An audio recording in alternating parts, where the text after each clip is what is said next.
Okay. It's snowing, by the way. Oh, it's snowing. Wow, that's really good, isn't it? On the day Good we're timing. making mince pies, it's apt. Good morning, everybody. This is Julie. I am Mrs. Tortellino, and today I'm going to be making some mince pies. Now, for those of you who maybe haven't watched us before, Francesco, my husband, does the cooking, and then I've been roped into helping him by doing some English Christmas recipes. I've made a Christmas cake, which he'll put a link to somewhere. And today I'm going to start with mince pies. These are slightly richer, nuttier, fruitier versions of what are the plain ones you buy from the supermarket. So hopefully you'll like them. First of all, we make the pastry. So we take plain flour, which I've already measured out. Don't worry about the measurements. They'll be in the comments below. Oh, you know what I need? Here she is. I need her. Right, there we go. Let's pop the flour in there. Now this is my trusty food processor. If you don't have a food processor or you like to do it by hand, you can do this basically in a big bowl using your fingers. Just a quick idea on how you would do it with your fingers. You would take a bowl with your flour in, you would put your butter in, and then just using your fingertips, you pull the flour like this until all of the butter is into the flour, and then it looks a bit like breadcrumbs, and then you do the next bit. But first of all, back to my food processor. So, got the flour in there. This particular recipe, I'm putting icing sugar in too. So these are going to be lovely and sweet and quite special for Christmas time. Next, we take the butter and we cube it, just really so that it turns into breadcrumbs a little bit easier. Now this has been out of the fridge a while. As you can see, it's a lovely temperature. It's not too soft. So room temperature. Room temperature, yeah. I've done it many a time when I've actually got it out of the fridge too late, and then it's a bit of a nightmare. So if you can remember to get the butter out and let it get to room temperature, it's a good idea. Then we pop the butter into the food processor, like so. And we turn it on. It's going to be loud, so cover your ears.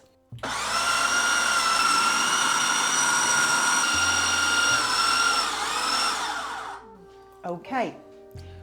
It's snowing, by the way. Oh, it's snowing. Wow, that's really good, isn't it? On the day Good we're timing. making mince pies, it's apt. Right, where were we? Oh yeah, so it's finished. It's now in breadcrumbs-ish. I'll give you a little look. Actually, basically it looks just like slightly yellow flour at this point. Now we need to split an egg. This is Tortellino's idea of letting me know that this is an old one that needs to be eaten before the new ones. So I'll just split this. I'm old school. I do mine like this. People use their hands and all sorts, but sorry, you get stuck in a routine. So we're going to... people like me, you mean? Yeah, you use your hands, don't you, and things? Yes. Yeah, so I am old school. I use my fingers like that. Right, so we'll pop the egg yolk in with that mix and a small splosh of water. Gosh, I think we need to go back to the Caribbean to get some more vanilla essence, dear. So we'll add 1 teaspoon of vanilla essence. Just under, really. Well, there we go. Okay, put the lid on and turn it on. And here we go again. The vanilla essence has actually got stuck there, interestingly enough, so let's just move that in. You got some here, look. What, vanilla? Yeah.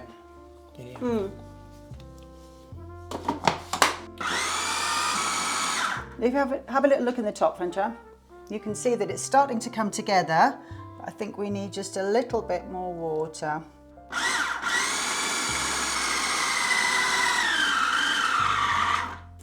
As you'll see, it's formed a vague lump in my processor, which kind of shows that it's ready. In case you're wondering, we're not going to be snowed in, but still very pretty to look at. Okay, so my pastry is made, left it in the container there ready. I haven't rolled it out yet.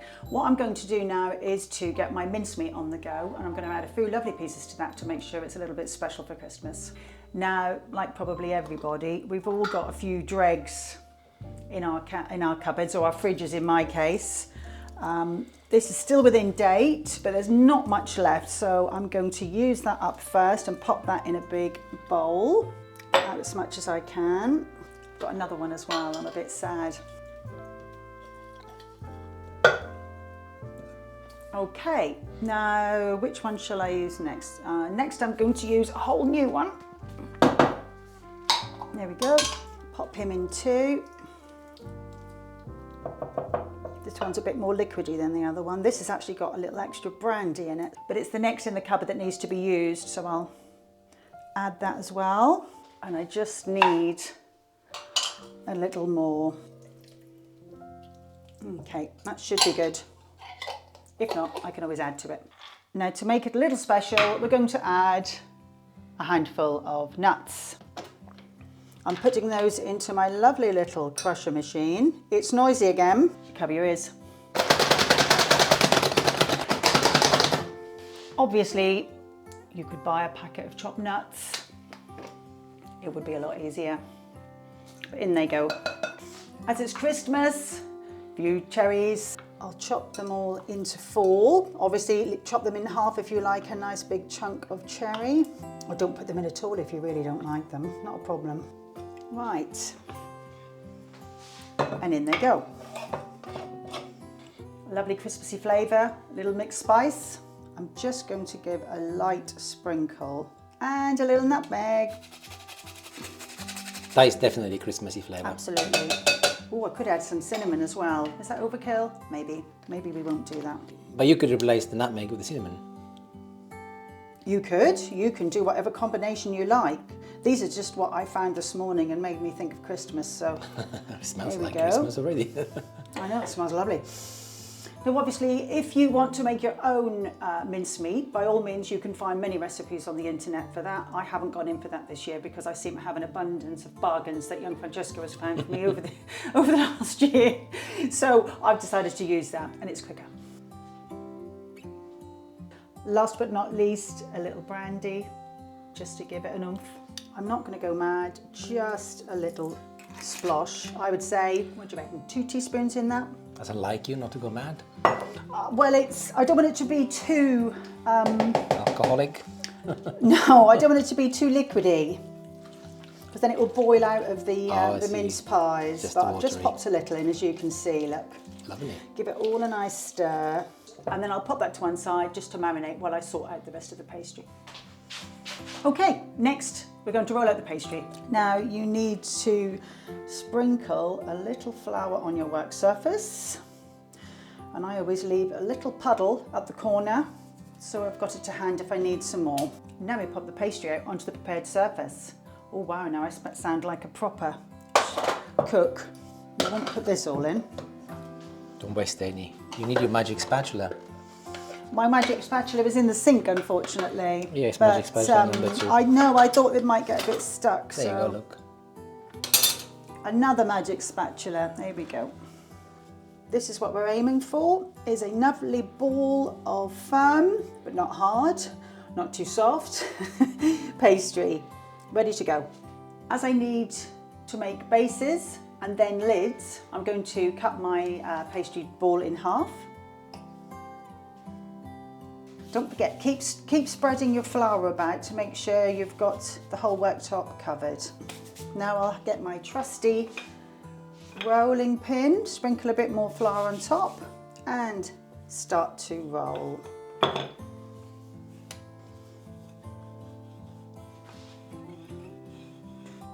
Now if you need to turn it over, you can just pop it onto your rolling pin like this and sprinkle a bit more flour. Add a little more on top. It looks like you've done this before. Ooh, quite a few times, yes. Okay, so that's the base ready. What I have ready now is my tin. I have some Christmassy tin cases to put inside. I have a slightly larger, this one's just over 8 centimetre cutter, which I will cut my bases with. And then I have a smaller one, which will sit nicely on top. So that will seal the mince pies. First thing I'll do is pop the cases into the tray. And as sad as I am, I like to spread my different patterns out. You got 2 in that one. So that's a common problem, everybody. So make sure you just have a little bit of a feel to make sure you've only got the 1 in. Not a major trauma if you have got 2 in, but obviously waste not, want not. Using my cutter, I will now start. Obviously you try and get as many as you possibly can out. That one's come out nicely, so I'll pop him in ready. How thick is your paste? Can you see? It's, what, 5 mil, if that? Okay, yeah, about 1/2 centimetre. Yeah. You got gap of what, about a couple of centimetres from the top of your casing? Not a problem. You don't have to use these paper cases if you don't want to. You can just go straight into the bottom of your tin. This is just me trying to make them look nice for Christmas. Don't worry too much if they get a little bit damaged as you pop them in. You're going to put a lid on top later, and that will obviously cover up any issues.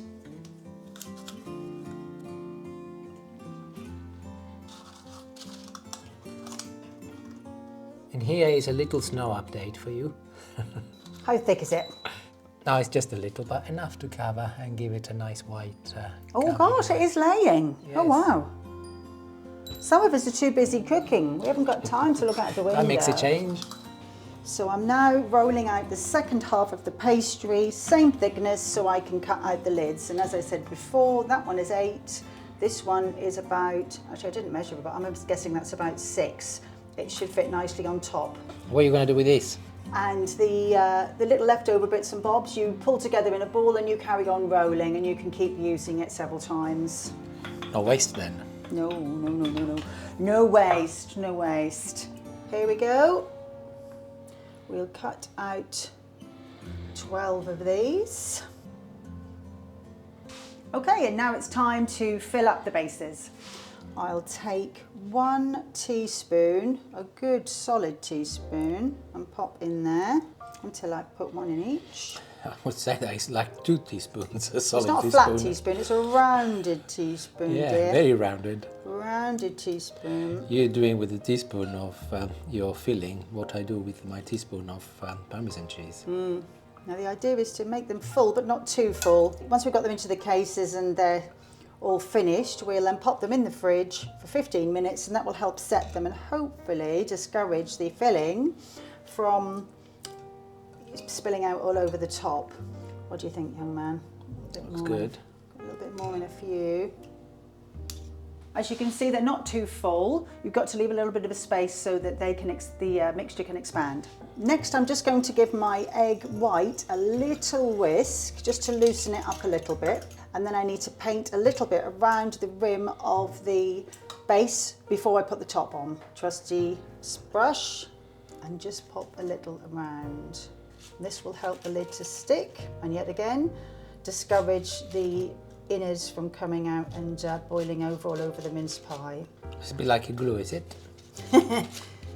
Yeah, but cooking glue.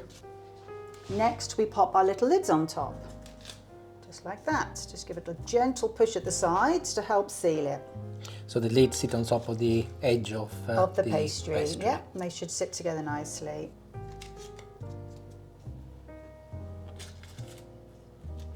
And ready for the last one. A little more egg wash glaze. This will help them to brown up.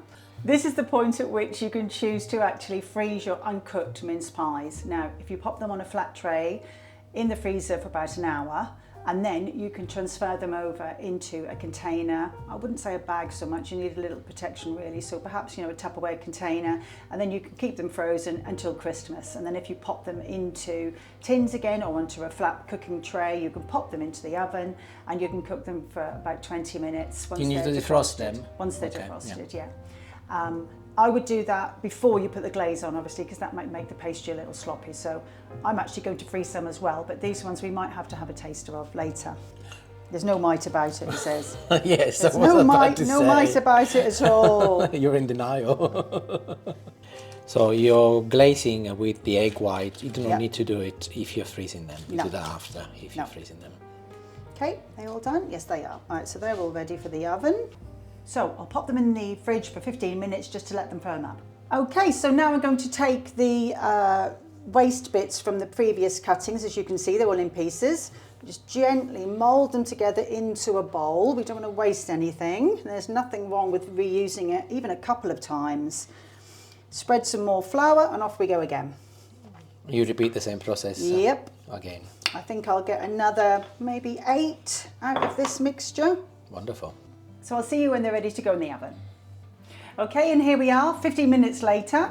I've managed to get another 10 out of that batch of pastry, which I'm really happy with. They'll now pop into the freezer, and then as I said before, I'll pop them in a Tupperware container and they'll keep until Christmas whenever we want them, and I'll cook them as I need them. And what Francesco suggested we do was to put a little star on top of them, so hopefully when they cook they'll be a little bit Christmassy. That remains to be seen. We'll see how it turns out, but I'll do the same on these. Do it on some actually. We can Two see choices is one of these, which is a proper star, which actually I quite like. Ooh. Or you can do them like that. Actually, they work a lot better when they're wet. So I think I'll just do some of each and then hopefully they'll turn out nicely. I was hoping actually to get my sister's star, my sister's got like a star-shaped cutter. I was going to do some using that, but that didn't get round to it, so we'll just do these. Just leave the odd blank one as well to see what they look like, and then we can compare. Yeah, we can see if it's worth the effort or not, can't we? And now we'll pop them into the oven for 20 minutes. I'll keep an eye on them. If they look a little bit brown, turn the temperature down a little bit, or in fact get them out and see if they're cooked. They need to go on 170 fan or 190 degrees if you've got a standard oven. In they go. See you in 20 minutes. They're all ready, straight out of the oven, lovely and hot. What I'll do now is pop them onto my cooling rack. You've probably all got something similar. If not, leave them in the tin. It'll just take a little bit longer for them to cool down. As I've got mine in paper, I can do this, which is just gently lift them up and move them over.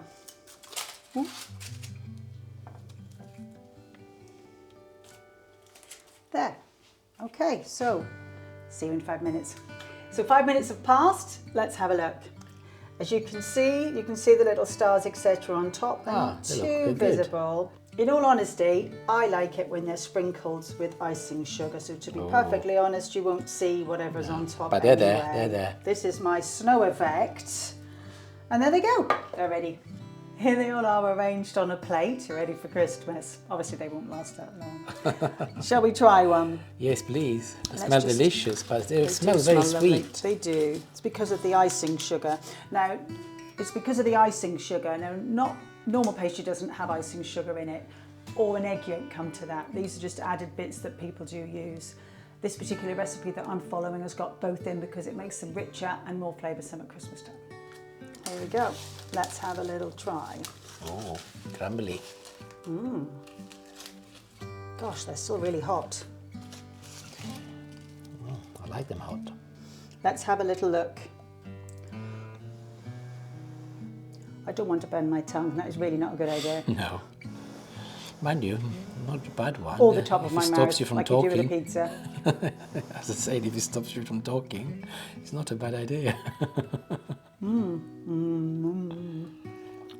They're still hot. Oh, lovely. Delicious. The pastry is actually a little bit more on the cakey side because we've added some icing sugar, but quite a lovely change actually. The inside is lovely. Who doesn't love brandy? Nuts and cherries with their mincemeat. Definitely worth a try. If you didn't want to make the pastry from scratch, you could always buy the ready-made, which tends to come in a roll. Gently roll it out and then use your cutters and carry on as before. It probably won't take as long to cook. You'll just have to follow the instructions with cooking times on the side of the pack, but obviously keep an eye. When they're a nice sort of golden colour, then you know they're pretty much done. And if you'd like to try making the mincemeat, Francesca will be putting a recipe in the description. I hope you've enjoyed what we've made today. Next time I'm making special sausage rolls. See you next time. Ciao, ciao for now.